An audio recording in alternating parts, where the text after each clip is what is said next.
উম্মাহ বলতে তো আমাদের পুরো মুসলিম উম্মাহকে বোঝানো হয়। আমরা পুনর্গঠন চাচ্ছি কোন জায়গার?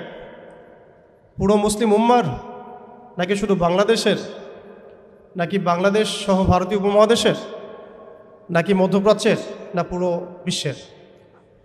এখানে উম্মা কনসেপ্টটা অনেক অনেক ডিপ, অনেক ব্যাপক, অনেক গভীর। আর সত্যি কথা বলতে পুরো উম্মার ইসলাহ, পুরো উম্মার সংশোধন এখন ব্যক্তির উপর এককভাবে ফলাফলযোগ্য নয়। এটা পুরো উম্মা কেন্দ্রিক যেহেতু ফিকির, অতএব উম্মার প্রত্যেকটা জায়গার মানুষদেরকেই এই ফিকিরটা করতে হবে। আমরা যে দৃষ্টিকোণ থেকে কথাটা বলছি সেটা হচ্ছে আমাদের অঞ্চলে উম্মতে মুহাম্মাদির পুনর্গঠনটা কিভাবে সম্ভব। আমরা এভাবে যদি কথা বলতে চিন্তা করি যে আমি বা আমরা দায়িত্ব নিয়েছি পুরো বিশ্বের উম্মার হালত পরিবর্তন করার, এটা আমাদের উপরে যোগ্যতার চেয়ে বেশি দাবি হয়ে যাবে। এটা আমাদের পক্ষে সম্ভব না। পুরো বিশ্বের উম্মার ইসলাহ, সংশোধন, পুনরুদ্ধার, পুনর্গঠন, এটা আমাদের পক্ষে মনে হয় না সম্ভব। আমাদের পক্ষে কতটুকু সম্ভব? আমরা উম্মার যে অংশ বিলং করি সেই অংশে উম্মার পুনর্গঠন কিভাবে সম্ভব? উম্মা অনেক ব্যাপক একটা শব্দ, অনেক গভীর একটা শব্দ। উম্মার মধ্যে দুটো ভাগ আছে। একটা হচ্ছে উম্মাহ তু দাওয়া এবং উম্মা ইজাবা। দাওয়া অর্থাৎ নবী সাল্লাল্লাহু আলাইহি ওয়াসাল্লাম সবাইকে দাওয়াত দিয়েছেন। এর মধ্যে কাফের, মুশরিক, মুনাফিকরাও উম্মার অন্তর্ভুক্ত। আব্দুল্লাহ বিন উবাই এবং তার অনুসারীরা কি উম্মার অন্তর্ভুক্ত নয়? নসারা, পৌত্তলিকটা কি উম্মতের অন্তর্ভুক্ত কিনা? তারা দাওয়ার অন্তর্ভুক্ত, বাট ইজাবার অন্তর্ভুক্ত নয়। ইজাবা কারা? যারা মুহাম্মদ সাল্লাল্লাহু আলাইহি ওয়াসাল্লাম যে দাওয়াতটা দিয়েছেন, আমরা দরুদ পড়ব সাল্লাল্লাহু আলাইহি ওয়াসাল্লাম, সেই দাওয়াতটা যারা কবুল করেছেন তারা উম্মতে ইজাবা। এর মধ্যে আমরা পড়ছি। এখন উম্মতে ইজাবার সংখ্যা আমাদের এখানে কোটি কোটি কোটি কোটি সারা বিশ্বে। এখন এমন একটা অবস্থা আমরা এসেছি যে পুনর্গঠনের প্রশ্ন উঠছে। তাহলে আমরা একটু খেয়াল করি যে উম্মার পুনর্গঠনটার প্রশ্নটা কেন উঠছে। এক নম্বর কথা, উম্মা কি এটা তো আমরা বুঝতে পারলাম, এবং উম্মার আমরা কোন অংশ এটাও বুঝতে পারলাম। পরিপূর্ণ উম্মার ইসলাহ সংশোধন আমাদের এককভাবে একার পক্ষে সম্ভব না, এটাও বুঝলাম। তবে আমাদের আঞ্চলিকভাবে উম্মার যে অংশ, আমরা এই অংশটুকুর ইসলাহ সংশোধন, পুনর্গঠন, পুনরুজ্জীবন, এগুলো আমাদের দ্বারা সম্ভব। অ্যান্ড পরের প্রশ্ন হচ্ছে যে দ্বিতীয় শব্দটা, যে পুনর্গঠন, উম্মাকে পুনরুজ্জীবিত করা, উম্মার হারানো গৌরব ফিরিয়ে আনা, এই প্রসঙ্গটা আসছে কেন? এই প্রসঙ্গটা কেন আসছে? তার মানে আমরা নিজেরাই সংজ্ঞায়িত করে ফেলেছি যে উম্মার অবস্থা আগের মতো ভালো নাই। এটা আমরা স্বীকার করেছি এবং এটা আমরা সবাই বুঝতেও পারছি। এই কারণে আলোচনাগুলো আসছে। আলোচনাগুলো আসার প্রেক্ষাপট তৈরি হচ্ছে বা আমরা টপিকগুলো নির্ধারণ করছি যে উম্মার পুনর্গঠন প্রয়োজন, পুনরুজ্জীবন প্রয়োজন, পুনর্জাগরণ প্রয়োজন। তার মানে আমরা আগের হালতে নাই। আমরা আগের হালতে নাই, এটা মাথায় আসলে আবার এটাও মাথায় আসতে হবে আগে আমরা কোন হালতে ছিলাম। আমরা আগে কোন হালতে ছিলাম? একজন ব্যক্তি রমাদান মাসে লাইলাতুল কদরে হেরা গুহায় আল্লাহ রব্বুল আলমীকে ডাকছেন। আল্লাহ রব্বুল আলমিন তাকে আল কোরআনের মতো কিতাব প্রদান করছেন এবং তাকে সর্বশেষ এবং চূড়ান্ত নবী হিসেবে আল্লাহ পাক মনোনীত করছেন। কেন সেই ব্যক্তি হেরা গুহায় আল্লাহ রব্বুল আলমিনকে এভাবে ডাকছেন? কারণ তিনি যে সমাজে বসবাস করেন সেই সমাজটাকে আইয়ামে জাহিলিয়াত বলা হতো। সে সমাজের মধ্যে শিরক ছিল, সুদ ছিল, রিবা, মাদক, নারীর অবমাননা, গোত্রীয় হানাহানি, এরকম জাহালাতে পূর্ণ একটা সমাজে তিনি আল্লাহ পাককে ডাকছিলেন। সে একজন ব্যক্তি থেকে আস্তে আস্তে দাওয়াত শুরু হলো এবং তিনি প্রথমে ম্যান টু ম্যান দাওয়াত দিতে লাগলেন। আবু বকর, উসমান, উমর, আলী রাদিয়াল্লাহু আনহুম আজমাইন, তাদের মধ্যে সাহাবী তৈরি হতে লাগলো। এক পর্যায়ে মক্কায় 13 বছর দাওয়াতের মধ্যে আমরা সবরের পরিচয় দিলাম, ধৈর্যের পরিচয় দিলাম, দাওয়াত অব্যাহত থাকলো, আমরা নির্যাতন নিপীড়ন সহ্য করলাম। এক পর্যায়ে আমরা হিজরত করলাম, প্রথমে আবিসিনিয়ায়, কখনো তায়েফে, এক পর্যায়ে মদিনায় গিয়ে ইসলামী রাষ্ট্র কায়েম হলো। আমরা জিহাদ এবং দাওয়াতের মধ্য দিয়ে আস্তে আস্তে মদিনাকে বেস করে বদর, উহুদ, খন্দক, মৌতা, তাবুক, এইসব সিঁড়ি পেরিয়ে মক্কা বিজয় পর্যন্ত আসলাম। মক্কা বিজয় পর্যন্ত আসার পরে আমরা দেখলাম যে আইয়ামে জাহিলিয়াতের কোনো জাহালাত মক্কার মধ্যে নাই। যেই মক্কা আমরা ছেড়ে গিয়েছিলাম 23 বছরের ব্যবধানে আমরা দেখলাম সেই মক্কা আইয়ামে জাহিলিয়াত মুক্ত হলো। শুধু তাই নয়, সেখানে কোনো শিরক থাকলো না, কোনো রিবা থাকলো না, কোনো মাদক থাকলো না, কোনো নারীর অবমাননা থাকলো না, গোত্রীয় হানাহানি থাকলো না। যেখানে আমরা ছিলাম মুস্তাদআফিন, দুর্বল, আমরা ছিলাম মক্কা থেকে বিতাড়িত, আমরা ছিলাম সংখ্যালঘু, সেখান থেকে আলহামদুলিল্লাহ মাত্র 23 বছরের ব্যবধানে আমরা পুরো জাজিরাতুল আরবকে শাসন করলাম। এবং সেই বেইজের উপর দাঁড়িয়ে আবু বকর, ওমর, ওসমান, আলী রাদিয়াল্লাহু আনহুম আজমাইন তারা আরও প্রায় 30 বছর ইসলামী খেলাফা বাস্তবায়ন করলেন। এমনকি তাদের বেইজের উপর দাঁড়িয়ে উমাইয়ারা শাসন করলো প্রায় 90 থেকে 95 বছর, আব্বাসীয়রা প্রায় 500 বছরের মতো। এরপরে আসলো তুর্কিরা, মাঝখানে ফাতেমিরা, আপনারা জানেন মামলুকরাও শাসন করেছে, সেলজুকরাও করেছে, অটোম্যানরাও করেছে। তো আমরা বুঝতে পারছি যে উম্মাহ এই হালতে ছিল না এখন যে হালতে আছে। এই ছোট্ট কথা থেকে আমরা বুঝতে পারলাম যে উম্মাহ একসময় বিজয়ী ছিল সব দিক থেকেই, শুধু ব্যক্তিগতভাবে নয়, আধ্যাত্মিকভাবে নয়, শুধুমাত্র তাসকিয়াগত দিক থেকে নয়, শুধুমাত্র সামাজিকভাবে নয়, বরং রাজনৈতিকভাবেও। অর্থাৎ উম্মার পুনর্গঠন, পুনর্জীবন, এই যে কথাগুলো আসে, এগুলো বেসিক্যালি আমরা রাজনৈতিক টার্মিনোলজি থেকে ডিল করছি আর কি।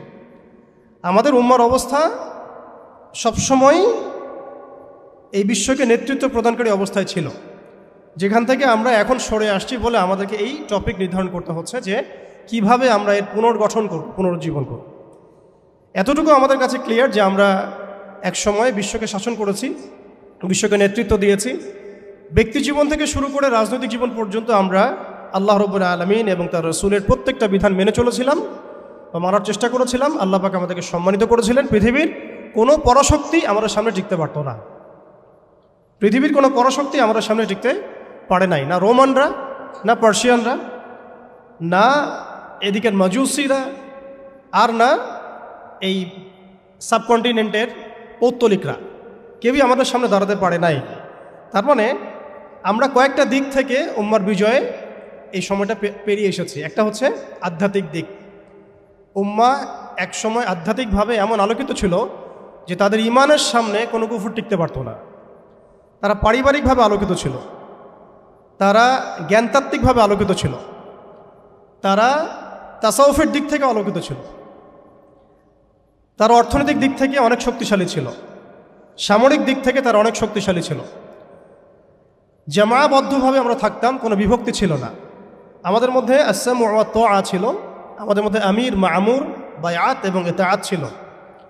আমাদের মধ্যে রাষ্ট্র ব্যবস্থা ছিল, খিলাফা স্টেট ছিল, শরিয়া আইন ছিল এবং শরিয়া বা ইমারা রাষ্ট্র ব্যবস্থা ছিল। এবং আস্তে আস্তে আমরা এই বেইজের উপর দাঁড়িয়ে পর্যন্ত জয় করেছিলাম। শুধু তাই নয়, আমরা বলতে পারি যে সিন্ধু, এদিকে সিন্ধু, ওইদিকের আফ্রিকা, আফ্রিকা থেকে সিন্ধু পর্যন্ত, ওইদিকের পশ্চিমা সভ্যতা থেকে চায়না পর্যন্ত, বলা যায় পৃথিবীর 4 ভাগের 3 ভাগ আমাদের দখলে ছিল। এই ছিল উম্মার অবস্থা। আমি বলেছিলাম টপিকটা অনেক গভীর, অনেক সময় সাপেক্ষ। আমি খুব অল্প কথায় বলার চেষ্টা করছি যে উম্মার পুনর্জাগরণ কথাটা বলতে আমরা শুধু আধ্যাত্মিক পুনর্জাগরণ বুঝি না। আধ্যাত্মিক পুনর্জাগরণ আমাদের অনেকের অনেক ভালো অবস্থা এখনও আছে, আলহামদুলিল্লাহ। আমাদের প্রচুর মসজিদ আছে, প্রচুর মাদ্রাসা আছে, প্রচুর তুল্লাব আছেন, প্রচুর ওলামায়ে কেরাম আছেন। আমাদের বুদ্ধিজীবীর অভাব নাই, সামরিক বাহিনীর অভাব নাই, কিন্তু আমাদের ইসলামিক স্টেটেরও অভাব নাই। নামকা বাস্তে যদিও অনেক কিছুই, জনসংখ্যাও প্রচুর, সম্পদও প্রচুর, খনিজ সম্পদও প্রচুর। আমাদের মা বোনদের, পর্দানসীন মা বোনদের অভাব নাই। তাহলে আমরা কোন জায়গা থেকে পুনর্জাগরণের কথাটা বলছি? আসলে আমরা পুনর্জাগরণের কথাটা বলছি সামগ্রিক অর্থে, স্পেশালি রাজনৈতিক অর্থে, সামগ্রিকভাবে কিন্তু স্পেশালি রাজনৈতিকভাবে। এখন আসেন যে কিভাবে সম্ভব এই হারানো ঐতিহ্য, গৌরব ফিরিয়ে আনা, এটাই মূল কথা। আসলে আমাদের অনেক আলোচনা, কিন্তু মূল কথা কিন্তু অল্প হবে। আসলে কিভাবে পসিবল সেই জায়গা থেকে ফিরিয়ে আসে। এখন এতক্ষণ তো বললাম আমরা কোথায় ছিলাম, এখন ওই জায়গা থেকে আমরা কোথায় আসছি এটা একটু বলি, তারপরে বুঝবেন ইনশাআল্লাহ ওই জায়গা থেকে আমরা কোথায় আসছি। আসলে এখন আমি একটু আগে বললাম যে আমাদের প্রচুর মসজিদ আছে, মাদ্রাসা আছে, সব কিছু আছে, এটা সত্য। ইসলামের স্বর্ণযুগে যতগুলো ইউনিভার্সিটি ছিল না, আমাদের ঢাকা শহরে গাজীপুরে তার চেয়ে বেশি ইউনিভার্সিটি আছে। ইসলামের স্বর্ণযুগে আমাদের জনসংখ্যা যত ছিল না, আমাদের এখন জনসংখ্যা তার চেয়ে অনেক বেশি। আমাদের মিডিয়া, প্রযুক্তি, আমাদের অস্ত্রশস্ত্র, আমাদের রাষ্ট্র সব কিছু অনেক বেশি, কিন্তু কোন জায়গা থেকে পিছিয়ে আসছি, আমরা কোন জায়গায় আছি, এটা ডিল করতে হবে। এবং ডিলিংসটা এক্সটার্নাল অবজারভেশন দিয়ে করলে হবে না, ইন্টারনাল অবজারভেশন দিয়ে করতে হবে। খিদির আলাইহিস সালামের মতো বাহ্যিকভাবে অনেক কিছু মনে হবে, অনেক ইসলামিক দল আছে, অনেক মুসলিমদের সংখ্যা অনেক, একটু আগে বললাম মসজিদ মাদ্রাসা সব কিছু অনেক বেশি, সবই ঠিক আছে, কিন্তু ইন্টারনালি আমাদের কিছু বিষয় দেখতে হবে। ইন্টারনালি কি নাই আমাদের মধ্যে? এক নাম্বার, ইন্টারনালি সেই রাজনৈতিক বৈশ্বিক ক্ষমতা আমাদের হাতে নাই, প্রথম কথা। এবং এটা আমাদের জন্য লজ্জা। একটা সময় ছিল যখন আমরা এগুলো সব হাসিল করেছিলাম, প্রথমে তারা আমাদের কাছ থেকে যেটা কেড়ে নিয়েছে তা হচ্ছে রাজনৈতিক ক্ষমতা। তারা আমাদের কাছ থেকে প্রথমে ব্যক্তি জীবনে ধর্মের স্বাধীনতায় হস্তক্ষেপ কেউ করেনি। কুফাররা, জায়নিস্টরা, কাফের, ফাসেক, মোশরেক, মোনাফেক, এদের যে ঐক্য জোট ছিল, তারা প্রথমে আঘাত করেছিল আমাদের খিলাফায়। তারা প্রথমে আমাদের ব্যক্তি জীবনে এসে আঘাত করেন, নামাজ পড়তে পারবা না, পর্দা করতে পারবা না, গরুর গোশত নিয়ে হাঁটতে পারবা না, দেখলেই পিঠায় মেরে ফেলবো, এই জায়গায় তারা আগে আঘাত করেনি আমাদেরকে। তারা আমাদেরকে সবার আগে আঘাত করেছে রাজনৈতিক জায়গায়। আমাদের খেলাফা কনসেপ্ট তারা ভেস্তে দিয়েছে, ভেঙে দিয়েছে। এরপরে সেই খেলাফা কনসেপ্টটাকে দূর করে দিয়ে তারা 50 থেকে 57টার মতো ক্ষুদ্র ক্ষুদ্র রাষ্ট্রে আমাদেরকে বিভক্ত করে দিয়েছে। এরপরে শুধু তাই নয়, এটা তো গেল বিভক্তি, কাঁটাতারের বেড়ার, যেটাকে আমরা নাম দিয়েছি জাতীয়তাবাদ। তারা প্রথমে আমাদের মাদ্রাসাগুলো বন্ধ করে নাই, তারা ওয়াকফ বিল দিয়ে এইভাবে আমাদের মাদ্রাসা, আমাদের মসজিদ, ভূমিগুলোকে দখল করে নাই।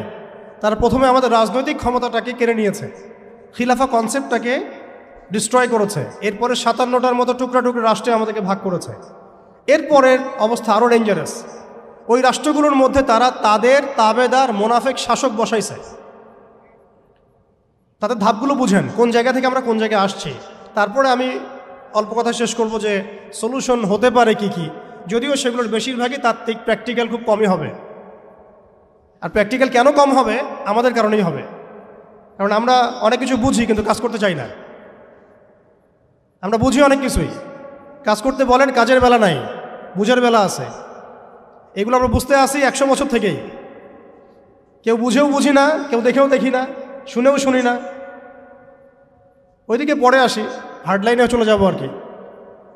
এখন রাষ্ট্র ভাগ করার পরে আমাদেরকে জাতীয়তাবাদে বিভক্ত করা হয়েছে। এরপরে আরও মারাত্মক যে কাজটা করা হয়েছে সেটা হচ্ছে আমাদেরকে নিরস্ত্রীকরণ করা হয়েছে। আপনি আপনার রাষ্ট্রের অভ্যন্তরে নিজের ইচ্ছায় আপনি বিশ্বের মারণাস্ত্রগুলো তৈরি করতে পারবেন না। তারা আপনাকে আইন করে দিয়েছে, ব্যান করে দিয়েছে। তারা আমাদের রাষ্ট্র ব্যবস্থার মধ্যে ইউনাইটেড নেশনসের মতো মুসলিমদের ইউনাইটেড মুসলিম অর্গানাইজেশনগুলোকে দমন করেছে এবং সেগুলো গঠন করতে আমাদেরকে দেয় নাই, উল্টা তারা সেগুলো করেছে ঠিকই। এরপরে তারা আমাদের রাষ্ট্র ব্যবস্থাগুলোর মধ্যে ওই মোনাফেক শাসকদেরকে বসিয়ে জনগণকে শাসন করিয়েছে। এখনও করে যাচ্ছে, আগামীতেও হয়তো করে যাবে। আমরা সবই বুঝি, কিন্তু আমাদের চিন্তাগুলো কেন জানি মসজিদ পর্যন্ত সীমাবদ্ধ হয়ে যাচ্ছে। এরপরে যেটা হয়েছে আরও মারাত্মক, ওই রাষ্ট্রগুলোর মধ্যে তারা 5টা, আমি বলি দেবতা, 5 দেবতা ঢুকিয়ে দিয়েছে। 5 দেবতা কি? আগে ছিল 4 দেবতা, লাত, উজ্জা, হবল আর মানাত। লাত, উজ্জা, হবল আর মানাত নিশ্চয়ই পড়েছেন আপনারা সিরাতের মধ্যে। এগুলো ছিল আবু জেহেল, আবু লাহাবদের দেবতা। তারা কিন্তু এই দেবতাগুলোর পূজা করত আল্লাহকে পাওয়ার জন্যই। তারা বলতো মা না'বুদুহুম ইল্লা লিয়ুকাররিবুনা ইলাল্লাহি যুলফা, আমরা শুধু এই কারণেই এই লাত, উজ্জা, হবল, মানাতের ইবাদত করি যাতে তারা আমাদেরকে আল্লাহ পর্যন্ত পৌঁছে দেয়। এখনও এই 4-5টা দেবতার আমরা পূজা করছি, বাট এগুলো ভিজুয়াল না, এগুলো হচ্ছে আদর্শিক, ফিলোসফিক্যাল। যেমন একটা হচ্ছে ডেমোক্রেসি, নিতে পারবে না অনেকে কথাটা, যে ডেমোক্রেসি একটা দেবতা হয়ে গেছে এখন, ইনভিজিবল দেবতা। এটা একটা দেবতা হয়ে গেছে, কি দাড়িওয়ালা কি টুপিওয়ালা সবাই পূজা করতেছে। সুবহানাল্লাহ, মানে অবাক হয়ে যাবেন।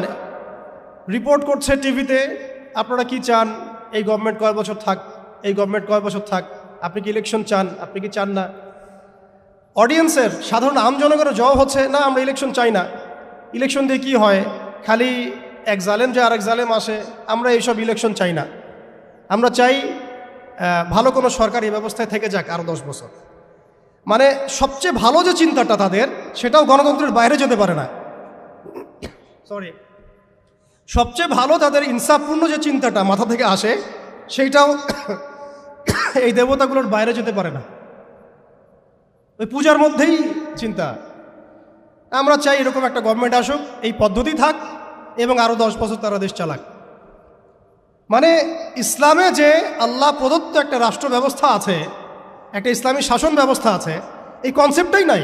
নামাজ পড়ছে মাশাআল্লাহ, রোজা রাখছে, হজ উমরা সবই করছে, বাট কেন জানি পলিটিক্যালি রাষ্ট্র ব্যবস্থা ইসলামের যে রূপরেখা আছে বা ইসলামের যে একটা সুন্নাহ আছে, নবী সাল্লাল্লাহু আলাইহি ওয়াসাল্লামের যে একটা রেখে যাওয়া উসওয়াতুল হাসানা আছে, এইটাই মানুষ মানতে পারছে না বা বুঝতে পারছে না। জাযাকাল্লাহ। আপনারা অবচেতন শব্দটার সাথে পরিচিত কিনা? একটা হচ্ছে আমরা জেনে বুঝে একটা কাজ করি, একটা হচ্ছে না জেনেও করি, অবচেতন মনে। তো এটা একটা দেবতা, ডেমোক্রেসি একটা দেবতার নাম, যেটার পূজা করছে এখন মানুষ সারা ওয়ার্ল্ডে। আরেকটা হচ্ছে এইথিজম, নাস্তিকতা।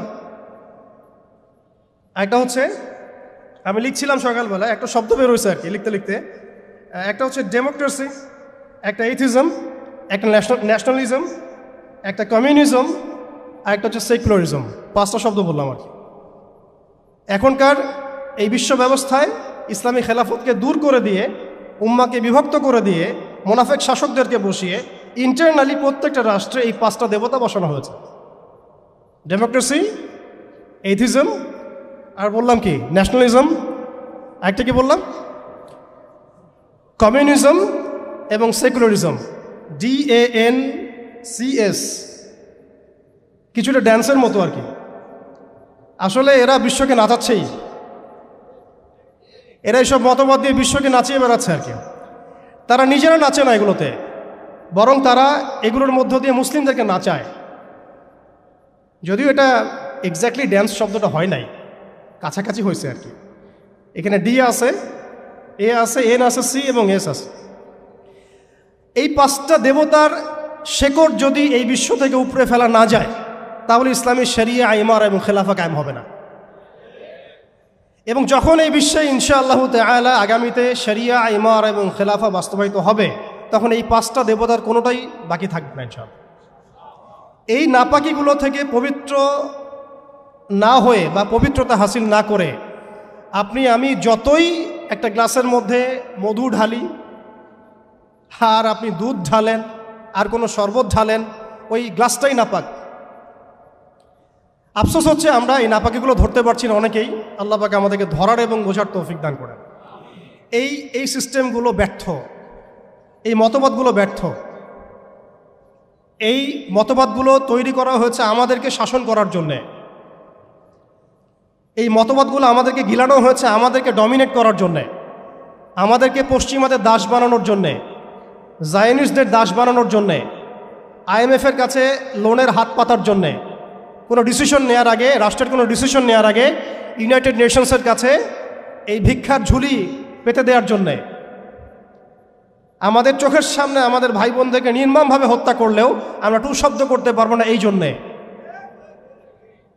ইভেন আমাদের দেশের 99% মানুষও যদি শরিয়া চায়, তবুও রাষ্ট্র ব্যবস্থা এটা চাইবে না, কারণ রাষ্ট্র ব্যবস্থা এই তন্ত্রমন্ত্রগুলো দ্বারা দীক্ষিত। এর মধ্যে আরও আছে মানবরচিত সংবিধান, আরও আছে মানবরচিত বিচার ব্যবস্থা, আরও আছে আল্লাহর হালালকে হারাম করে ফেলা, আল্লাহর হারামকে হালাল করে নেওয়া। পুরো একটা তাগুতি এবং কুফরি সিস্টেম আমাদেরকে দেওয়া হয়েছে। কোন জায়গা থেকে? খেলাফা অ্যাবলিশ করার পর থেকে। আমরা কোথায় ছিলাম এটা আমাদেরকে বুঝতে হবে। এখনকার প্রবলেম কি সেটাও বুঝতে হবে, ক্রাইসিসগুলো, তারপরে আসতে হবে সলিউশন কোথায়।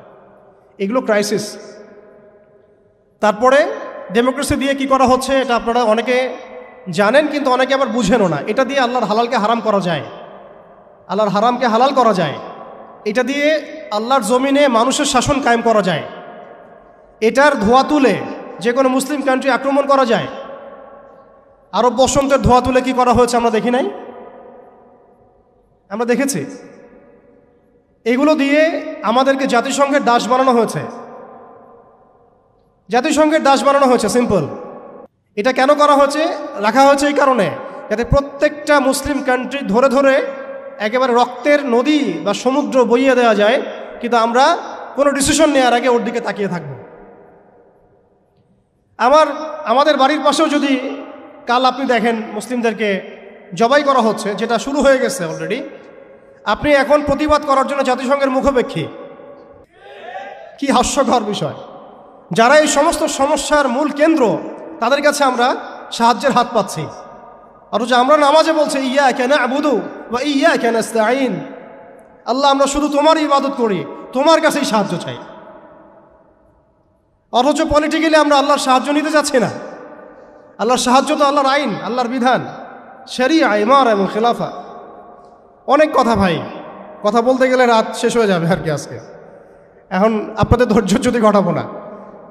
এখন কথা হচ্ছে, এই একটা তন্ত্র আমাদেরকে এমনভাবে নেক্সট স্রোতে ধোঁকা খাওয়াচ্ছে যে এই তন্ত্রের বেড়াজালে যারাই পড়েছে তারাই কখনো আর খিলাফা কনসেপ্টের দিকে আসতে পারে নাই, কখনো পসিবল হয় নাই। যত দাড়ি টুপি নিয়ে গিয়েছেন কখনো পসিবল হয় নাই। এটা প্রমাণিত, এটা বিগত 100 বছরের হিস্ট্রি থেকে প্রমাণিত। এইটা দিয়ে মন্দের ভালো কিছু প্রতিবাদ করা যেতে পারে, কিন্তু ওই প্রতিবাদে পশ্চিমাদের কিছু যায় আসে না। আপনি 1 কোটি মানুষকে দিয়ে মার্চ ফর গাজা করেন, কিচ্ছু যায় আসে না, ওদের কিচ্ছু যায় আসে না। অনেস্টলি স্পিকিং, ওদের জুলুমের চামড়া এত মোটা যে ওরা একটা হলের মধ্যে বসে থাকা 1000টা শিশু, একটা স্কুলে পড়তে যাওয়া 1000টা বাচ্চা, একটা হাসপাতালে চিকিৎসা নিতে যাওয়া 1000টা বাচ্চাকে এক দিবে, কিচ্ছু যায় আসে না ওদের। এরা ফেরাউন এই যুগের, এরা নমরুদ, এরা এই যুগের হামান, কারুন, ফেরাউন। এদের প্রতি দয়া দেখানো মানে হচ্ছে আমরা মিসগাইডেড। এদের সাথে দয়া দেখানোর কোনো ভাষা থাকতে পারে না। এদের সাথে দয়া দেখানোর কোনো ভাষা আমাদের থাকতে পারে না। এদের সাথে ভাষা একটাই হতে পারে, সেটা জিহাদের ভাষা, কিতালের ভাষা। এই বিষয়গুলো স্পষ্ট করে আপনাকে গণতন্ত্র বলতে দিবে না।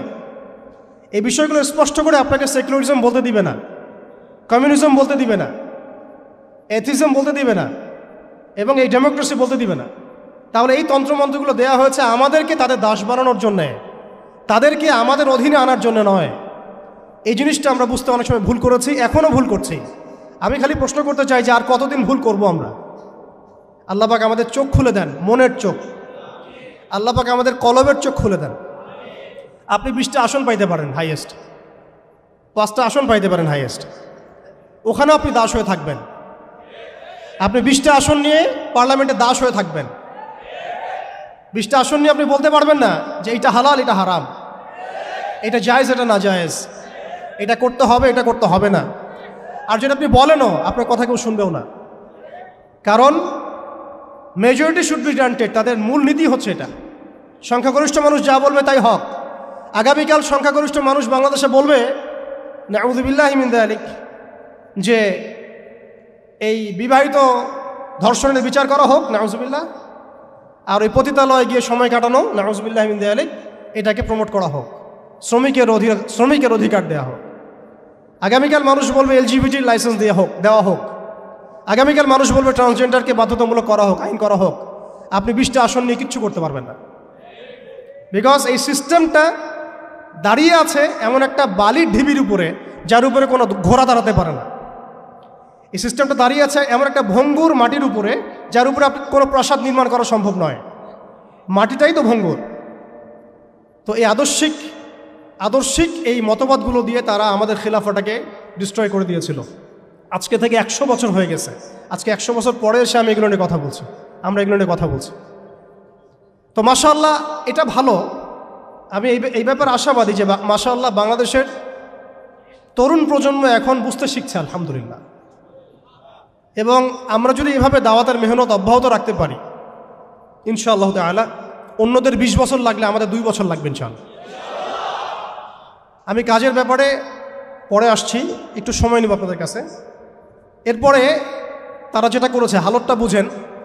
এরপরে তারা আমাদের ইয়াং জেনারেশনকে টার্গেট করেছে, কয়েকটা জেনারেশনকে টার্গেট করেছে তারা। একটা হচ্ছে ওলামায়ে কেরাম শ্রেণী, একটা হচ্ছে পলিটিশিয়ান, একটা হচ্ছে তরুণ প্রজন্ম, একটা মেয়েরা, একটা বাচ্চারা। খেয়াল করে দেখেন আমাদের পলিটিশিয়ানদেরকে তারা টার্গেট করে কি করেছিল? তাদেরকে ক্ষমতার লোভ দিয়ে ঈমান হারা করেছে এবং আল্লাহর জমিনে মুসলমান নামধারী শাসকদেরকে দিয়েই আল্লাহ বিরোধী আইন বাস্তবায়ন করাইছে। নামধারী মুসলিম শাসকরাই করেছে এবং তারা বলেছে জনগণ এটাই চায়। দেখেন শাসকদেরকে তারা ক্ষমতা দিয়ে তাদের বসে নিয়ে আসছে, দুনিয়াবী স্বার্থ দিয়ে বসে নিয়ে আসছে। ওলামায়ে কেরামদের একটা শ্রেণীকে তারা কিভাবে বসে নিয়ে আসছে?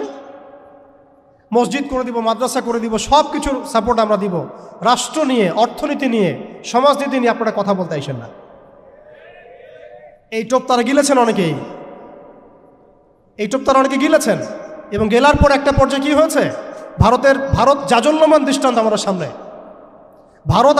জাজল্যমান দৃষ্টান্ত।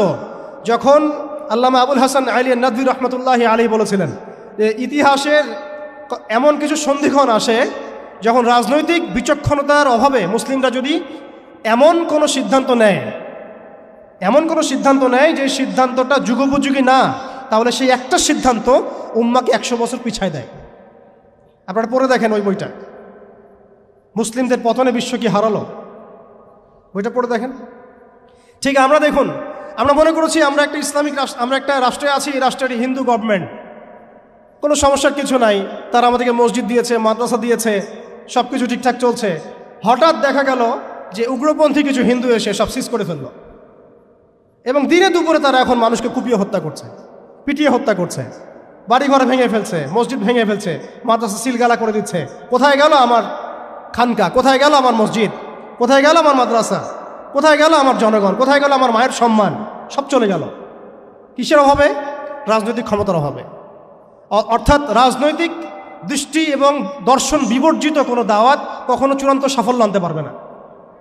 আমরা অনেকেই পশ্চিমাদের টোপে পা দিয়েছি যে মসজিদ মাদ্রাসা সব তো ঠিকঠাক চলছে, আমাদের পলিটিক্স নিয়ে কথা বলার দরকার নেই, আমাদের ইসলামী রাষ্ট্র ব্যবস্থা কায়েম নিয়ে কথা বলার দরকার নাই, ইসলামী অর্থ ব্যবস্থা নিয়ে কথা বলার দরকার নাই, আমাদের জিহাদ ফি সাবিলিল্লাহ নিয়ে কথা বলার দরকার নাই।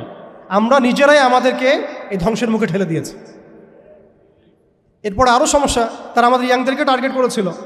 দেখেন ইয়াংদেরকে টার্গেট করে কত মেহনত তারা করেছে।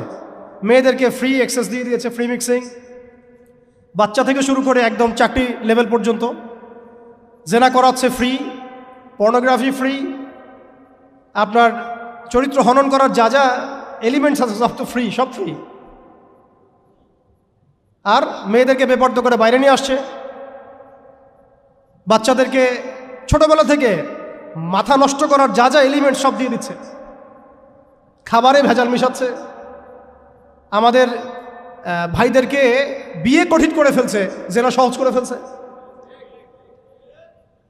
কি করে নাই তারা? শিক্ষা ব্যবস্থা থেকে ইসলামকে উঠাই দিছে। আপনি সারা জীবন পড়াশোনা করেন, দেখেন আপনি 20টা সূরা শিখতে পারেন কিনা, ফরজে আইন শিখতে পারেন কিনা। একটা একটা করে ডিপার্টমেন্ট ধরে ধরে তারা কাজ করেছে।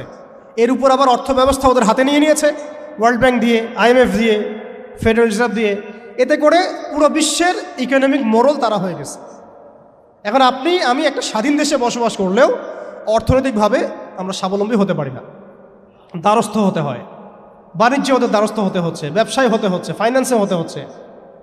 এমনকি আমাদের যে একটা সম্পদ ছিল পকেটে রাখা যেত, গোল্ড কয়েন এবং সিলভার দিরহাম, ওইটা পর্যন্ত তারা অ্যাবলিশ করে দিল, দিয়ে আমাকে ডিজিট ধরাই দিল, দিয়ে আমাদের টাকাগুলো সিজ করে ফেললো। এবং এগুলো যদি মুহূর্তের মধ্যে কলাপস করে যায়, আপনি কিছু করতেও পারবেন না, বিকজ এগুলোর নিয়ন্ত্রণ আপনার হাতে নাই, ইভেন একটা রাষ্ট্রের সেন্ট্রাল ব্যাংকের হাতেও নাই। শুধু তাই না, আমাদের ইসলামিক কারেন্সি তো বিলুপ্ত করলোই, উল্টা আপনাকে সুদ ধরাই দিল, সুদের লেনদেন কারবার, সুদভিত্তিক অর্থ ব্যবস্থা। কোন ডিপার্টমেন্টটা বাদ দিল তারা? পলিটিক্স থেকে নিয়ে সোশ্যাল, ইকোনমিক, চারিত্রিক, আমাদের মা বোনরা, আমাদের শিশুরা, কোনো ডিপার্টমেন্ট বাদ দেয় নাই। এর উপরে আরও আছে। এর উপরে তারা আমাদেরকে আবার মিডিয়া দিয়ে নিয়ন্ত্রণ করা শুরু করলো। আমার এখনও মনে আছে যেদিন আমাকে ঘুম থেকে ছেড়ে দেওয়া হয়, আজকে খোলামেলা বলছে এগুলো, আস্তে আস্তে সবই বলে দেবো ইনশাআল্লাহ। যেদিন আমাকে ছাড়া হয়েছে ওই দিন আমাকে বলা হয়েছিল যে আমি যদি ঘুমিয়েও থাকি তবু আমাকে ঘুমের মধ্যেও মনিটর করার জন্য মানুষ থাকবে।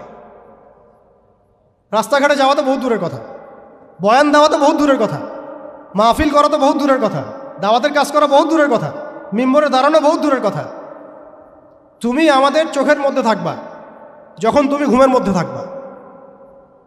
তো এটা আমরা তখন শিখেছি যে মানুষের প্রাইভেট লাইফ বলতে আর কিছু বাকি রাখে নাই তারা। আপনি ফোন নিয়ে যা করতেছেন এভরিথিং তারা মনিটর করতে পারে, এভরিথিং। কাকে মেসেজ করতেছেন, অনেক ভাই তখন আমার সাথে দেখা করতে আসলে আমরা ইগনোর করতাম তার ভালোর জন্যই, বিকজ সে বিপদে পড়বে আমার সাথে দেখা করতে আসলে। এবং আপনি যেটা বলবেন সে বলার জায়গাটা আপনাকে দেওয়া হয় নাই, রাখা হয় নাই, আপনি ট্রিগারের সামনে আছেন। তো আল্লাহ পাকের সন্তুষ্টির জন্য কথা শুনেছি, অনেক সহ্য করেছি, মেনে নিয়েছি, গালি মন্দও খেয়েছি। আর এটাকে সুন্দর করে নাটক সাজানো হয়েছিল যে পারিবারিক কলহের কারণে আত্মগোপনে চলে গেছে। তো পারিবারিক কলহের কারণে আত্মগোপনে আমার সাথে আরও 4 জন কীভাবে গেল, আমার গাড়িও বা কীভাবে গেল। আর বাংলাদেশের গোয়েন্দা সংস্থার হেডকোয়ার্টারে আমার লাস্ট লোকেশন কিভাবে পাওয়া যায়, ম্যাপ কীভাবে ট্রেস হয়, মিডিয়া দিয়ে মানুষকে খাওয়ানো। এই কথাটা বলতে কি এখানে আসছি যে শুধুমাত্র টেকনোলজিক্যাল নিয়ন্ত্রণ ওদের কাছে আছে এমন না, ইভেন মিডিয়া দিয়ে তারা দিন রাইট নাও। এখন আপনারা এই মিডিয়াদেরকে খুব মাথায় তুলতেছেন। এখন কয়দিন আগে তারা ফ্যাসিস্টের পক্ষে ছিল, আজকে মনে করছেন সে আপনার দলে চলে আসছে। তাদের কোনো ধর্ম থাকে না, তারা দিনকে রাত বানাতে পারে, রাতকে দিন বানাতে পারে। আজকে আপনাকে জঙ্গি বলতে পারে, কালকে আপনাকে ফ্রিডম ফাইটার বলতে পারে। আজকে যদি দেখে এইসব ওয়ার্ডগুলো এই সিস্টেমের এগেনস্টে যাচ্ছে, তখন আমাদেরকে তারা ট্রেস করবে, তারা উগ্র, তারা মৌলবাদী, তারা জঙ্গিবাদী কর্মকাণ্ড করতেছেন, আউযুবিল্লাহি মিন যালিক। ঠিক আছে, কিন্তু যদি দেখা যায় কালকে তারাই আবার বিজয়ী হয়ে গেছে, তখন তাদেরকে আবার তারা হাইলাইট করবে এবং তাদের পেজগুলো, নিউজ কভারেজগুলো ভরে যাবে। অতএব মূল জায়গায় থাকেন, তাদেরকে দিয়ে কিছু যায় আসে না। ইসলামের আহলুন নিফাকদেরকে দিয়ে কিছু যায় আসে না। আমি একটা পয়েন্ট টাচ করতে গিয়ে জায়গায় এসেছি যে দেখেন আমাদের ওই উম্মার ওই গৌরবান্বিত সময়টাকে স্মরণ করেন, আমরা কোথায় ছিলাম এবং এখন কোথায় আছি।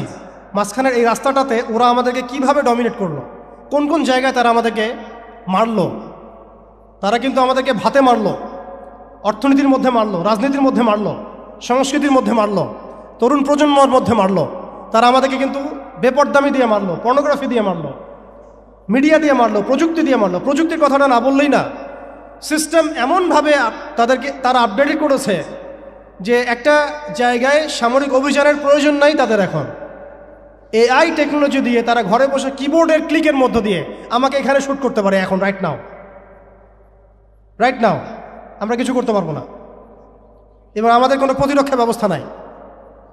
আপনি কোথায় বসে আছেন ওইখানে আপনাকে শ্যুট করা সম্ভব। প্রযুক্তি এমন জায়গায় নিয়ে গেছে তারা। আপনি মুসলিম কান্ট্রিগুলোর অবস্থা দেখেন। আমরা বাংলার জমিনে দিন কায়েমের কথা বলছি, বাংলার জমিনের ল্যাকিংসগুলো আপনি ফাইন্ড আউট করেন। আমাদের কি আকাশ নিরাপদ, সমুদ্র কি নিরাপদ, আমাদের কি মিসাইল আছে, ক্ষেপণাস্ত্র ব্যবস্থা আছে, আকাশ প্রতিরক্ষা ব্যবস্থা আছে, আমাদের কি এরকম প্রযুক্তি আছে, আমাদের কি ইমানদার এমন মিলিটারি বাহিনী আছে কিনা। অনেক বিষয় আছে যেগুলো নিয়ে আমাদেরকে ভাবতে হবে। নাই, এটা হতাশার কোনো কারণ না। এবং আমাদের সব কিছুই লাগবে, জরুরিও না, এটাও মাথা দিচ্ছি। নাই, অনেক কিছুই নাই, এটা হতাশার কোনো ব্যাপার না। এবং অনেক কিছু যে নাই, এটা আমাদের ভীরুতারও কোনো সুযোগ এখানে রাখার দরকার নাই। ঠিক আছে, যতটা সম্ভব আমরা অর্জন করার চেষ্টা করবো ইনশাল্লাহ। কিন্তু যদি নাও হয় 100%, তবুও আমাদের ভয় পাওয়ার কোনো কারণ নাই। কারণ আমাদের সাহায্য আসবে আল্লাহর পক্ষ থেকে, আমাদের সাহায্য আসবে আল্লাহর পক্ষ থেকে ইনশাআল্লাহ। এবং আপনারা এই আয়াতটা জানেন যে কাম মিন ফিআতিন কলিলাতিন গালাবাত ফিআতান কাসীরাতান বিইذনিল্লাহ। কত ক্ষুদ্র ক্ষুদ্র দল এই পৃথিবী থেকে চলে গেছে, যারা বড় বড় দলের উপর বিজয় লাভ করেছিল আল্লাহর সাহায্য। অতএব এটা আমি বলছি যাতে আমরা একটা যুগের সাথে তাল মেলাতে পারি, অন্ততপক্ষে কিছু প্রস্তুতি আমাদের থাকা তো দরকার। ব্যাপারটা তো এমন নয় যে আমরা গেলাম, জায়নামাজে দাঁড়ালাম, দোয়া করলাম, যুদ্ধে জয়লাভ করলাম। এভাবে কিন্তু যুদ্ধ জয় হয় নাই। আপনারা বদরের যুদ্ধের ইতিহাস যদি পড়েন দেখবেন, নবী সাল্লাল্লাহু আলাইহি ওয়াসাল্লাম আগের রাত্রে গিয়েছেন, বৃষ্টি হয়েছে, জায়গা দখল করা হয়েছে, আমরা কূপ দখল করেছি যাতে পানি আমাদের কাছে থাকে, সৈন্য বিন্যাস করা হয়েছে, যতটা ট্যাকটিক নেওয়ার প্রয়োজন সব আমরা নিয়েছি, তারপরে দোয়া, সুবহানাল্লাহ, দোয়া হতে হতে হতে হতে কাঁধ থেকে চাদর পড়ে যাচ্ছে। আবু বকর রাদিয়াল্লাহু আনহু এসে বলছেন যে ইয়া রাসূলুল্লাহ, যথেষ্ট হয়েছে, আপনি থামেন, আল্লাহ আপনার সাথে আছেন, আল্লাহ আপনার দোয়া ফেলবেন না ইনশাআল্লাহ। এরপরে দেখলেন 313 নিয়ে আমরা ওদেরকে হারালাম। সব কিছুর প্রয়োজন আছে। তো আমাদের অবস্থাটা এখন এমন একটা জায়গায় আছে যে ওই খিলাফা যাওয়ার পর থেকে উম্মাহ আজকে এই জায়গায় চলে আসছে। এটা একদিনে হয় নাই, 100 বছর লাগছে। এটা ভাই একদিনে হয় নাই, 100 বছর লাগছে। ওরা 100 বছর মেয়াদি প্ল্যান করেছিল, আরও বেশি প্ল্যান করেছে ওরা। কোরআন থেকে যদি আপনি পড়েন মনে হবে আজকেই যেন নাজিল হলো। আল্লাহ পাক বলেছেন, ইয়া আইয়ুহাল্লাযীনা আমানু লা তাত্তাখিযুল ইয়াহুদা ওয়ান নাসারা আউলিয়া, হে মুমিনগণ, তোমরা ইহুদি এবং নাসারাদেরকে বন্ধুরূপে গ্রহণ করো না। বা'দুহুম আউলিয়াউ বা'দ, এরা একে অপরের বন্ধু। তারা আজকে মিলে মিশে সারা বিশ্বে কি করতেছে দেখেন। বা'দুহুম আউলিয়াউ বা'দ, আল্লাহ আমাদেরকে আগেই বলেছিলেন। আল্লাহ পাক আরও সতর্ক করেছেন, ওয়া মান ইয়াতাওয়াল্লাহুম মিনকুম ফাইন্নাহু মিনহুম, তোমাদের মধ্যে কেউ যদি ওদের সাথে হাত মিলাও, ওদের দিকে মুখ ফিরাও, তোমরা তাদের অন্তর্ভুক্ত। আজকে দেখেন পুরো আরবের মধ্যে কারা ওদের দিকে মুখ ফিরাইছে, পুরো বিশ্বে কারা ওদের দিকে মুখ ফিরাই নিয়েছে। প্রত্যেকটা সেকুলার রাষ্ট্রের শাসক ওদের দিকে মুখ ফিরাইছে। প্রত্যেকটা ডেমোক্রেটিক কান্ট্রির শাসক দেখেন আজকে ওদের দিকে মুখ ফিরাইছে।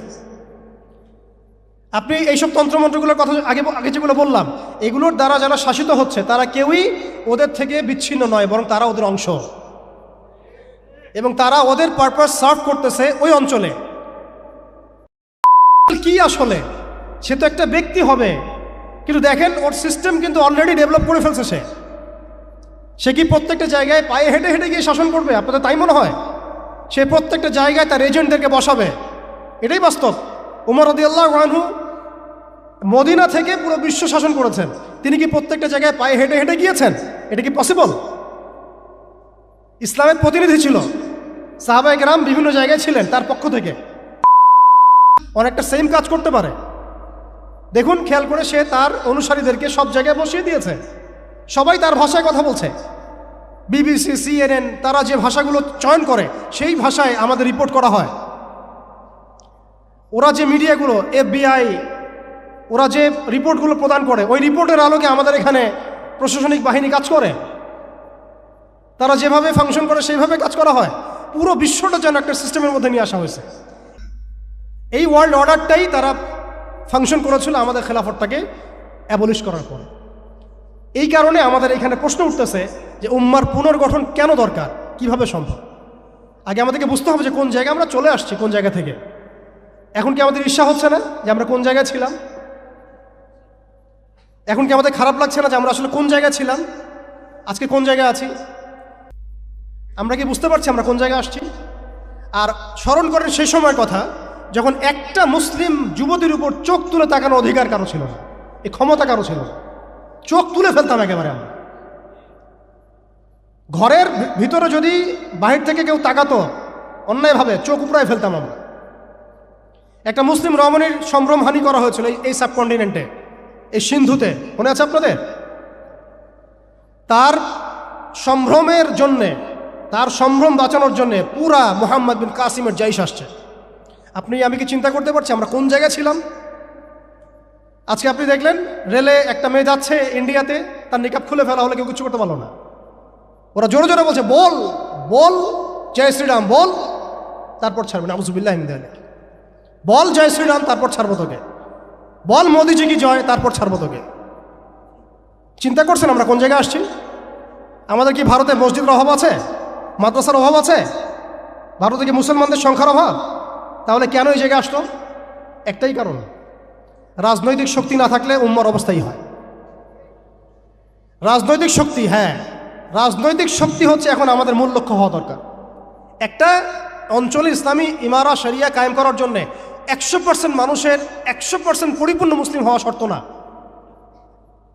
জি, বরং একটা অঞ্চলের মানুষের মধ্যে যদি মুসলিমে মানুষও একদম খালেস মুখলেস হয়, মুত্তাকি হয়, পরহেজগার হয়, ইমানদার হয়, একদম সিরাতের আদলের সব সুন্নাহগুলো মেনে চলে, ওই গুটি কয়েক মানুষের দ্বারা ইনশাআল্লাহ একটা বড় অঞ্চলে খেলাফা প্রতিষ্ঠা করা সম্ভব।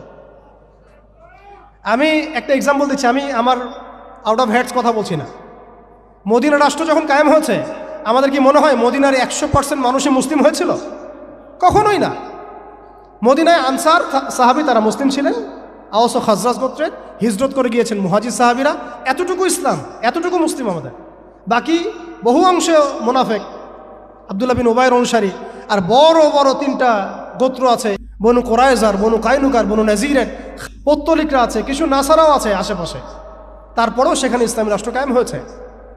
এই শর্তটা যারা জুড়ে দিচ্ছেন এটাও ঠিক হচ্ছে না, যে একদম 100% মানুষের ইসলাম না হওয়া পর্যন্ত আমাদের এখানে ইসলামী শরিয়া কায়েম করা যাবে না। এই কনসেপ্ট ঠিক না। বরং আপনি দেখেন, একটু খেয়াল করে দেখেন, একটা এক্সাম্পল দিই, জুলাই অভ্যুত্থান, ঠিক আছে? এই সময় মাঠে ময়দানে ছিল সব মিলায় ধরেন 20% মানুষ এই বাংলাদেশের, বাকি 80% মানুষ ঘরেই ছিল, আজও ঘরে আছে, শরিয়া কায়েম হলেও ঘরেই থাকবে। আপনি খেয়াল করে দেখেন, তাদের কিছু যায় আসে না, তারা যেভাবে ছিল সেভাবে আছে। আগে ছিল একটা শাসন, তাদের কাছে মনে হচ্ছে এখন আরেকটা শাসন আসবে। তাদের চিন্তায় তো এতটুকু, চিন্তার লিমিটেশন এতটুকুই। একজন গেছে আরেকজন আসবে, এক তাগুত গেছে আর এক তাগুত আসবে, মদের বোতল চেঞ্জ হবে, মদ সেম থাকবে। ওদের চিন্তাটা এমনই। এই পয়েন্টটাতে একটু সময় নিয়ে নিলাম। দেখেন ভারতের অবস্থাটা আমাদেরকে খুব পীড়া দিচ্ছে। ভারতের অবস্থা আমাদেরকে অনেক পীড়া দিচ্ছে না? এটা দেওয়ার পরেও কিন্তু আমি কিছু করতে পারছি না। এটা যদি আল্লাহ না করুক যদি এটা বাংলাদেশে হয়, আল্লাহ না করুক এটা যদি বাংলাদেশে হয়, তখন আপনার ফতোয়া কি হবে, আমাদের ফতোয়া কি হবে, এটা আমাদের এখন স্পষ্ট করা উচিত।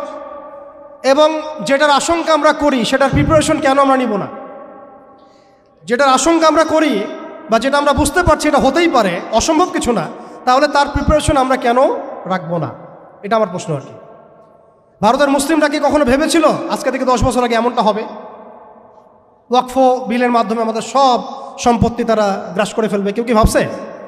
আচ্ছা, আমাকে একটা প্রশ্নের উত্তর দেন। আগামীকাল যদি দারুল উলুম দেওবন্দ তারা দখল করে ফেলে, বলেন, আগামীকাল যদি তারা বলে দারুল উলুম দেওবন্দ আমাদের, এখান থেকে বের হও সবাই, কি করবেন আপনারা? না আমরা কি করব? ফতোয়া কি আসবে? কোনো স্ট্রং ফতোয়া আসবে কি না? সেটাকে প্রতিহত করার জন্য আমাদের জীবন দেওয়ার প্রশ্ন আসবে কি না? এটাই তো কথা। যদি হ্যাঁ হয়, তাহলে আজকে আমরা ভারতের মুসলমানদেরকে মৃত্যুর হাতে ছেড়ে দিচ্ছি কিভাবে? আর যদি না হয় তাহলে তো কিছু বলার নাই। মানে আমাদের সামনে রাস্তা তো 2টা, হয় তাদের সামনে, আমাদের বলতে আমি তাদেরকে আমাদের অন্তর্ভুক্ত করে বোঝাচ্ছি, তাদের সামনে রাস্তা 2টা, হয় এখন তাদের মার খেয়ে মরবে জিল্লতির সাথে, থুতু চাটাচ্ছে তারা রাস্তায়, আমাদের মুসলিম ভাইদেরকে তারা থুতু চাটাচ্ছে রাস্তায়, মেয়েদেরকে নগ্ন করতেছে, বাড়িঘর জ্বালাই দিচ্ছে, মসজিদ ভেঙে দিচ্ছে, মাদ্রাসা দখল করতেছে, গরুর গোশত নিয়ে গেলে পিঠায় মেরে ফেলতেছে, বাবার সামনে মেয়েকে ধর্ষণ করতেছে। সবচেয়ে বড় কথা, আমাদের নিরপরাধ ভাইদেরকে তারা একটা ইস্যু ক্রিয়েট করে হত্যা করতেছে কাশ্মীরে। এখন কথা হচ্ছে তাদের সামনে অপশন কয়টা? হয় তারা এই জিল্লতিগুলো সহ্য করে এভাবে লাঞ্ছনার মৃত্যু মরবে, অথবা প্রতিহত করে শাহাদাতের মর্যাদায় মারা যাবে, শহীদ হবে। এর বাইরে কোনো রাস্তা আছে কি না? এখন আমরা যদি আমাদের পার্শ্ববর্তী অঞ্চল সম্পর্কে সচেতন থাকি, তাহলে আমাদের অভ্যন্তরীণ বিষয়গুলো সম্পর্কে আমাদের সচেতন থাকা উচিত কি উচিত না? আমাদের উম্মার ফিকির অনেক গভীর। এই জন্য আমি বলেছিলাম শুরুতে অনেক কথা আছে। আসেন একটু শেষ করি, অনেক লম্বা হয়ে যাবে আপনাদের। প্রিয় ভাইরা, অবস্থাটা শুধুমাত্র আধ্যাত্মিক না, মানে ক্রাইসিসটা একটু বুঝেন, ক্রাইসিসটা শুধুমাত্র ইমানের ক্রাইসিস না, ক্রাইসিসটা শুধুমাত্র আমাদের সংখ্যার না, মানে আমাদের মসজিদের মাদ্রাসার না, আমাদের শুধু মিডিয়া নিয়ে সমস্যা না, শুধু প্রযুক্তি নিয়ে সমস্যা না, আমাদের ইন টোটাল ব্যক্তি জীবন থেকে নিয়ে পলিটিক্যাল সিস্টেম পর্যন্ত প্রত্যেকটা ডিপার্টমেন্টেই আমাদের উম্মাগত সমস্যা। তার মধ্যে সবচেয়ে বড় জায়গাটাই হচ্ছে আমরা আমাদের ওই রাজনৈতিক সে ক্ষমতা ওইটা হারাই ফেলছে। আল্লাহ পাক আমাদের সবাইকে উম্মার সেই হারানো জায়গায় ফিরে যাওয়ার তৌফিক দান করে। এখন তো প্রশ্ন একটা আসতেছে যে এটা কি পসিবল কিনা? এটা পসিবল কিনা সেটা আমি না বলে হাদিস থেকে বলি। রাসূলুল্লাহ সাল্লাল্লাহু আলাইহি ওয়াসাল্লাম আখিরুজ্জামানের হাদিসগুলোর মধ্যে অনেকগুলো হাদিস, এগুলোর মধ্যে ইরশাদ করেছেন। আমি কয়েকটা সামারি বলছি এখানে। তাহলে এই বিষয়ে যাদের মধ্যে কনফিউশন আছে যে ইসলাম কি আবার সে আগের জায়গায় যাবে, উম্মাহ কি আবার হারানো ওই জায়গায় ফিরে পাবে, এই কনফিউশনটা আগে দূর করতে হবে। আজকে থেকে বাসায় ফিরে গিয়ে আপনি কনফিডেন্ট থাকবেন যে সামনে আমরা জয়লাভ করতে যাচ্ছি ইনশাআল্লাহ। আগামীকাল আমাদের জয়ের সূর্যোদয় উঠবে, এটা লেখা হয়ে গেছে। এটা যাদের মধ্যে পড়াশোনা নাই, এলেম নাই, যারা দুনিয়াদার, যারা এইসব তন্ত্রমন্ত্রে ধোকায় পড়ে আছে, তাদেরকে বললে তারা হাসতে পারে, তারা হাসতে পারে। এমনকি পশ্চিমা সভ্যতা, Zionist movement, United Nations, NATO, FBI এরা সবাই হাসতে পারে যে এগুলো হবে। ওরা এগুলোকে ওই যে আসাতিরুল আউয়ালিন বলতে পারে, যেমনটা কাফেররা বলতো, প্রাচীন ইতি কথা এগুলো বলতে পারে। কিন্তু এটা মুহাম্মদ সাল্লাল্লাহু আলাইহি ওয়াসাল্লামের পবিত্র জবানের ভবিষ্যৎবাণী, কেউ ঠেকাতে পারবে না ইনশাআল্লাহ। অতএব এখন যেহেতু আমরা আমাদের গন্তব্যটা জানি, এই জায়গায় আমরা যাবো ইনশাআল্লাহ, অতীতটাও জানছি কোথায় ছিলাম, মাঝখানে কিভাবে আমরা এই জায়গায় আসলাম সেটাও জানলাম। এখন 2 মিনিটে আমি শুরু বলতে যাচ্ছি যে কোন কাজগুলো আমরা করতে হবে, আমাদেরকে করতে হবে। এটা আজকে একটু মেমোরাইজ করার চেষ্টা করতে হবে। ফার্স্ট অফ অল ভাই, ব্যক্তি থেকেই শুরু হয়, ব্যক্তি থেকেই শুরু হয়। আপনি আমি আজকে থেকে চিন্তা করব, একটু ধৈর্য ধরেন, জাস্ট 5 মিনিট। আপনি আমি আজকে থেকে চিন্তা করব যে আমরা পৃথিবীতে বেঁচে আছি কিছু, বলেন আমাদের বেঁচে থাকার কারণটা কি? আপনি আমি পৃথিবীতে বেঁচে আছি কেন? আল্লাহ পাক আমাকে আপনাকে হায়াতে রাখছেন কেন? 2টা কাজ আমাদের। যত কিছু আমাদের আশেপাশে ঘুরতেছে, স্ত্রী, সন্তান, ব্যবসা বাণিজ্য, চাকরি বাকরি, এইটা সেইটা, এগুলো সবই গৌণ। আমাদের মুখ্য কাজ 2টা, আল্লাহর ইবাদত করা, তার জমিনে তার দিন কায়েম করা। বাকি সব কিছু এর আওতাভুক্ত। ইবাদতের মধ্যে এটা এবাদতের মধ্যে এটা কাউন্ট হবে, আমার সন্তানের প্রতিপালন, স্ত্রী ভরণ পোষণ সব ঠিক আছে, কিন্তু আমার মূল কাজ 2টা। এক, আমি ওয়ামা খালাকতুল জিন্না ওয়াল ইনসা ইল্লা লিয়াবুদুন, এর উপর আমল করব। আরেকটা আমি শুরুতে বলেছিলাম, ইন্নাল্লাহা লা ইউগাইয়িরু মা বিকওমিন হাত্তা ইউগাইয়িরু মা বিআনফুসিহিম। আল্লাহ পাক কোনো কওমের অবস্থা ততক্ষণ পর্যন্ত পরিবর্তন করেন না যতক্ষণ সেই কওম তাদের নিজেদের অবস্থা পরিবর্তনের ফিকির না করে, চেষ্টা না করে। অতএব শুরুটা ব্যক্তি থেকে হবে। আমরা সবাই নিয়াত করতে পারি ইনশাআল্লাহ যে আমরা আমাদের আগামী পুরা জীবনটা শুধু এক আল্লাহর জন্য ঢেলে দিব ইনশাআল্লাহ। আমাদের সব কাজ হবে আল্লাহর সন্তুষ্টির জন্য। মৌলিক কাজ হবে 2টা, আল্লাহর ইবাদত করা এবং তার জমিনে তার দিন কায়েমের চেষ্টা করা। 2 নাম্বার হচ্ছে ভাই, পরিপূর্ণ ইসলামে প্রবেশ করতে হবে। আংশিক ইসলাম প্র্যাকটিস করলে এখন আর চলবে না, অনেক হয়েছে। ওয়াজ তো শুনতেছেন 10 বছর থেকে। আমি তো মুসলিম পরিবারের সন্তান, 30 বছর হয়ে গেছে বয়স, 35 বছর হয়ে গেছে বয়স। এই যে আমাদের অনেকের বয়স 40-50 হয়ে গেছে। আর কি, আর কত? দুনিয়া তো দেখলাম, দুনিয়া তো যথেষ্ট দেখলাম। অতএব পরিপূর্ণ ইসলামে প্রবেশ করতে হবে। এটার মাধ্যম হচ্ছে আল্লাহ পাকের সব হালাল মেনে চলবো, হারাম মেনে চলবো, সব আদেশ মেনে চলবো, নিষেধ ছেড়ে দেব, সুন্নাহ ভিত্তিক জীবনযাপন করবো ইনশাআল্লাহ। রাসূল সাল্লাল্লাহু আলাইহি ওয়াসাল্লাম যা করতে বলেছেন করবো, ছাড়তে বলেছেন ছাড়বো। এবং 3 নম্বর হচ্ছে ইসলাম বিরোধী যে আকীদা, দর্শন, মতবাদগুলো আছে এগুলোকে চিনতে হবে। শুধু ইসলাম পালন করেই যাবেন, এইদিকে আবার তাগুত, কুফর, হারাম সবই থাকবে, এই জগা খিচুড়ি দিয়ে আবার কাজ হবে। আমাদেরকে এই যুগের আবু বকর, ওমর, ওসমান, আলী হতে হবে, একদম মুখলেস, একদম খালেস, একদম পরিশুদ্ধ হওয়ার চেষ্টা করা ইনশাআল্লাহ। তো ইসলামের পরিপূর্ণতার মধ্যে প্রবেশ করার চেষ্টা করতে থাকা এবং একই সাথে ইসলাম বিরোধী যে আকীদা আমলগুলো আছে এগুলো থেকে দূরে থাকা। এবং ইসলাম বিরোধী অনেক আকীদা আছে, দর্শন আছে, প্রথমে কয়েকটা বললাম, এছাড়া আর অনেক আছে। মুরজি আকীদা আছে, জাবারিয়া আকীদা আছে, কাদারিয়া আছে, আপনার মুতাজিলা আকীদা আছে, রাফেজি আকীদা আছে, খারেজি আকীদা আছে। এগুলো সম্পর্কে চিন্তা হবে এবং আহলুস সুন্নাহ ওয়াল জামাআর আকীদার উপর থাকতে হবে। এর সাথে এই যে পশ্চিমা তন্ত্রমন্ত্রের দর্শনের যে ফিতনাগুলো, এগুলো থেকে দূরে থাকতে হবে। আমলগত ফিতনাগুলো থেকে দূরে থাকতে হবে। সুদ থেকে, ঘুষ থেকে, দুর্নীতি থেকে, জেনা থেকে, ব্যভিচার থেকে, যত রকম কবিরা গুনাহ আছে এগুলো ছাড়তে হবে ভাই।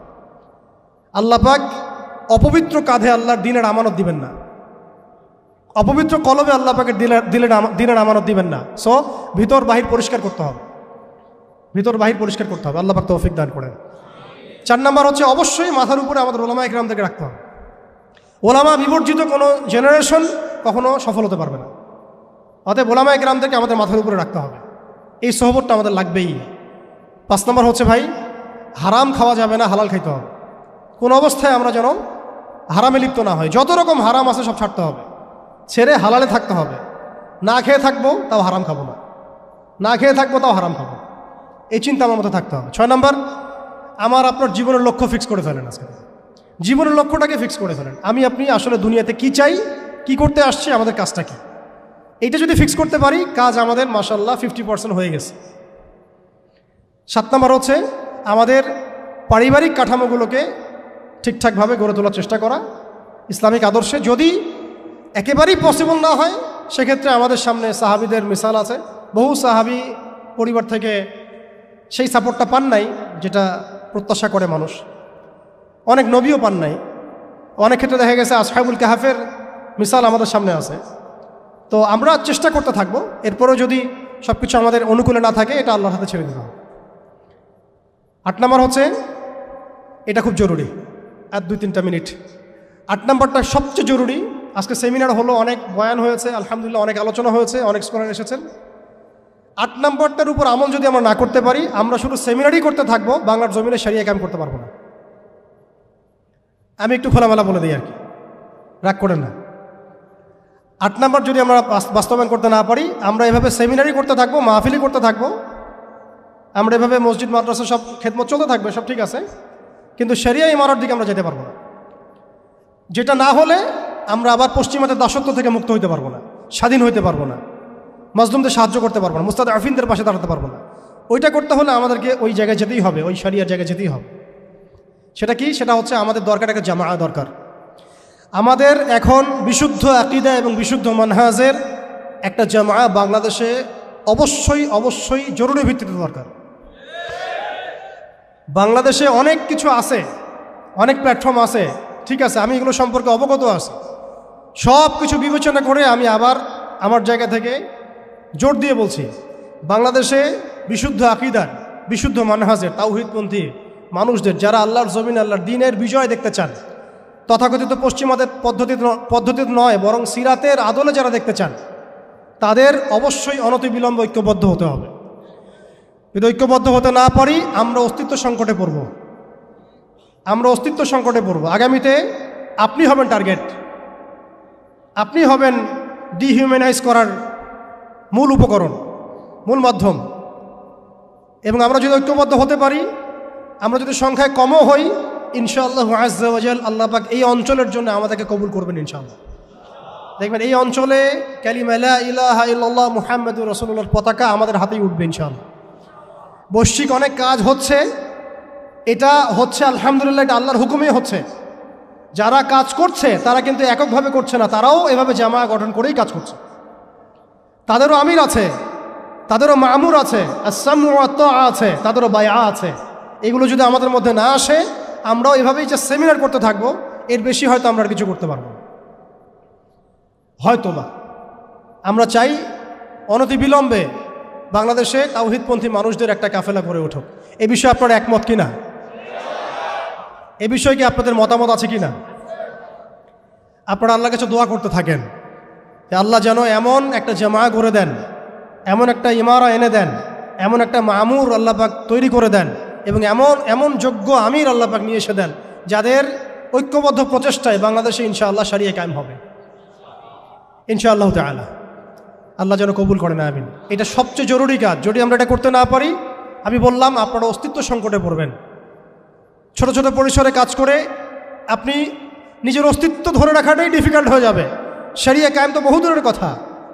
আপনি খেয়াল করে দেখেন, তাগুত ঐক্যবদ্ধ হয়েছে, তাদের রুট লেভেল পর্যন্ত কাঠামো আছে, চেইন অফ কমান্ড আছে। সেকুলার ঐক্যবদ্ধ হয়েছে, শাহবাগীরা ঐক্যবদ্ধ হয়েছে, কাদিয়ানিরা ঐক্যবদ্ধ হয়েছে, হিজবুত তাওহীদ একটা আছে না, না বায়েজিদ খান পন্ডিত, না ভুল বললাম, হ্যাঁ, তারা পর্যন্ত ঐক্যবদ্ধ হয়েছে। আর শিয়ারা ঐক্যবদ্ধ হয়ে যাচ্ছে, খ্রিস্টান মিশনারিরা ঐক্যবদ্ধ হয়ে যাচ্ছে, এনজিওর ঐক্যবদ্ধ হয়ে যাচ্ছে। আপনি দেখেন, ফ্যাসিস্ট ঐক্যবদ্ধ ছিল, এখনও আরেক তাগুত যারা ক্ষমতা আসার জন্য উঠে পড়ে লাগছে, তারা ঐক্যবদ্ধ হয়ে যাচ্ছে। সবাই যদি ঐক্যবদ্ধ হয়, তাহলে আমরা কেন হব না? আমরা কিসের অপেক্ষায় বসে আছি? উম্মার পুনরুত্থান যদি আমরা দেখতে চাই, পুনর্জাগরণ দেখতে চাই, এবং এই অঞ্চলে যদি আমরা উম্মাকে সেই বিজয়ী বেশে দেখতে চাই, তাহলে আমাদেরকেই আল্লাহর কালিমার পতাকা তুলে নিতে হবে ইনশাআল্লাহ। যখন কালিমার পতাকা পড়ে যায়, তখন আগ বাড়িয়ে উঠিয়ে নেওয়া লাগে। এখন কালিমার পতাকা তো সিলসিলায় সিলসিলায় আমার হাতে কেউ তুলে দেয় নাই, দিচ্ছে না, পড়ে গেছে পতাকা নিচে, আপনি কি করবেন? উঠাতে হবে আমাকে এখন। আল্লাহ পাক সে ওঠানোর মতো হাত আমাদেরকে দান করেন, সেরকম যোগ্য প্ল্যাটফর্ম দান করেন, যোগ্য ইমারা দান করেন, যোগ্য সুরা দান করেন, যোগ্য আমির দান করেন, আমাদেরকেও যোগ্য মামুর হওয়ার তৌফিক দান করেন। আপনারা বিশ্বাস করেন যদি এইভাবে আমরা বেশি না 5 থেকে 10টা বছর কাজ করতে পারি, ইনশাআল্লাহ শরিয়া কায়েম হোক না হোক এমন একটা জেনারেশন আমরা রেখে যাবো ইনশাআল্লাহ বাংলাদেশে, যারা এই জমিনে আল্লাহর দিন কায়েম করেই ছাড়বে ইনশাআল্লাহ। এটা আমি কোনো চাপাবাজি করতেছি না, আর এটা কোনো আবেগের কথা না। জাস্ট আমরা যদি 10টা বছর এভাবে কাজ করতে পারি, একজন শেখ হারুন ইজার, একজন আদনান ভাই, একজন অমুক ভাই, একজন তমুক ভাই, একজন অমুক স্কলার, একজন তমুক স্কলার, তাদের একক খেদমতে যদি এইভাবে জাগরণ হতে পারে, আপনারা একটু চিন্তা করেন যদি এরকম 100টা মানুষ একসাথে থাকে তাহলে উম্মার কি হইতে পারে। অতএব আপনারা এই উদ্যোগগুলো হাতে নেন, আপনারা পুশ করেন, আপনারা এগুলো আওয়াজ তুলেন। ইনশাআল্লাহ তাআলা আল্লাহ রাব্বুল আলামিন আপনাদের মধ্যে ইখলাস থাকলে আল্লাহ পাক জামা এনে দিবেন ইনশাআল্লাহ। আর শেষের দুটো কথা বলে শেষ করছি, এরপরে আমাদের কাজ হবে দুটো। এটা যদি হয়ে যায় এরপরে কাজ থাকবে খালি 2টা। এক, সিরাতের আদলে দাওয়াতের কাজ করতে থাকা, সিরাতের আদলে দাওয়াতের কাজ করতে থাকা, এবং অবশ্যই সে যোগ্যতা অর্জন করা, সে যোগ্যতা অর্জন করা, পড়াশোনা করা, এগুলো তো আগেই হয়ে গেছে, আগে বলছি আমি। দাওয়াতের মেহনতটা খুবই ব্যাপক করতে হবে। চায়ের কাপে দাওয়াত হবে, হোটেলে দাওয়াত হবে, চা খেতে খেতে দাওয়াত হবে, কফি খাইতে খাইতে দাওয়াত হবে, স্কুলে দাওয়াত হবে, কলেজে দাওয়াত হবে, ইউনিভার্সিটিতে দাওয়াত হবে, সেমিনারে হবে, সিম্পোজিয়ামে হবে, মসজিদে হবে, তালিমে হবে, সবখানে দাওয়াতে কাজ করতে হবে। এবং দাওয়াতের এই কাজটা প্রত্যেকটা মহলে করতে হবে, তরুণদের মধ্যে, তরুণীদের মধ্যে, আম জনগণের মধ্যে, আমাদের বাচ্চাদের মধ্যে, আমাদের পুলিশের মধ্যে, প্রশাসনের মধ্যে, আর্মির মধ্যে, বিজিবির মধ্যে, র্যাবের মধ্যে, ডিজিএফআইয়ের মধ্যে, প্রত্যেকটা মহলে। এবং এই দাওয়াত হবে খোলাসা করে, আমভাবে খোলামেলা দাওয়াত, ব্যাপক দাওয়াত এবং পরিপূর্ণ দাওয়াত, আংশিক ইসলামের দাওয়াত না, পরিপূর্ণ ইসলামের দাওয়াত, পরিপূর্ণ ইসলামের দাওয়াত। ব্যাস, এরপরে দাওয়াতের মেহনত চলতে থাকবে। যদি পরিস্থিতি যেমন হবে আমাদের কাজও তেমন হবে। মুক্তির একটাই পথ, দাওয়াত এবং জিহাদ, দাওয়াত এবং জিহাদ। এরপরে যদি ইসলামী রাষ্ট্র কায়েম হয় ইনশাআল্লাহ আজ্জা ওয়া জাল, তখন দেখবেন বহির্বিশ্বে কীভাবে আমরা বড় বড় ইসলামিক কান্ট্রিগুলোর সাথে একটা একাত্মতা পোষণ করে একটা বৈশ্বিক চেইন অফ কমান্ড গড়ে তুলতে পারি। এবং সেটা অবশ্যই ইমানের ভিত্তিতে, তাওহীদের ভিত্তিতে, এবং সেটা অবশ্যই সিরাতের আদলে, সুন্নার আদলে, কোনো সেকুলার ডেমোক্রেটিক বা ওই তাগুতের দাসদের আদলে নয়। সেটা হবে সেই সব ভাইদের সাথে যারা আল্লাহর পথে দাওয়াত এবং জিহাদের মধ্য দিয়ে আল্লাহর জমিনে দিন কায়েম করেছেন, তাদের সাথে নয় যারা মুসলিমদেরকে পিঠের পিছ থেকে ছুরি মেরেছে, এদের সাথে নয়। অতএব আমাদের কাজ এখন আঞ্চলিকভাবে এগুলাই। এই কাজগুলো যদি আমরা ঠিকঠাক মতো করতে পারি ইনশাআল্লাহ, আল্লাহ পাক তৌফিক দান করেন, আমিন, তাহলে দেখবেন অল্প সময়ের ব্যবধানেই আমরা ভালো সাফল্য পাচ্ছি ইনশাআল্লাহ। এবং আমাদের এক্সিস্টিং যে ভাইরা সব যারা কাজ করছেন তাদের কারোর সাথে আমাদের সরাসরি কোনো বিরোধে যাওয়ার প্রয়োজন নাই, যতক্ষণ না তারা আহলুস সুন্নাহ ওয়াল জামায়াতের আকীদা, আমল, মানহাজ থেকে দূরে সরে যায়। ততক্ষণ পর্যন্ত আমাদের কারোর সাথে কোনো রকমের বাকবিতণ্ডা, কথা কাটাকাটি, ফেসবুকে ঝগড়া, এগুলো খুব বাজে বিষয় হচ্ছে। এগুলোর কোনো প্রয়োজন নাই আমাদের। আর কে কি করলো, তারা এটা করলো কিনা, সেটা করলো কিনা, তারা কেন এমন করে না, ওই আলেম কেন এমন করে না, এগুলো ভাবারও আমাদের প্রয়োজন নাই। আমরা দেখবো আমরা কি করতেছি, আমরা দেখবো যে আমরা কি করতেছি, আমাদের কি করা দরকার। এই কাজগুলো যদি ঐক্যবদ্ধ হয়, ঈমান, আমল, তাজকিয়া, জামাআ, ইমারা, উলামা কেরামের সোহবত, দাওয়াত এবং জিহাদ, ইনশাআল্লাহ আপনারা অপেক্ষা করতে থাকেন। বাংলার মাটিতেও ইনশাআল্লাহ কালিমা লা ইলাহা ইল্লাল্লাহ মুহাম্মাদুর রাসূলুল্লাহর পতাকা উঠবে ইনশাআল্লাহ। আল্লাহ পাক আমাকে আপনাকে সেই দিন দেখার তৌফিক দান করেন, সেই মকবুল কাফেলা আল্লাহ পাক আমাদেরকে শরীক করেন। আল্লাহ পাক আমাদের সবাইকে কথাগুলো দিলের কান দিয়ে বোঝার, শোনার তৌফিক দান করেন।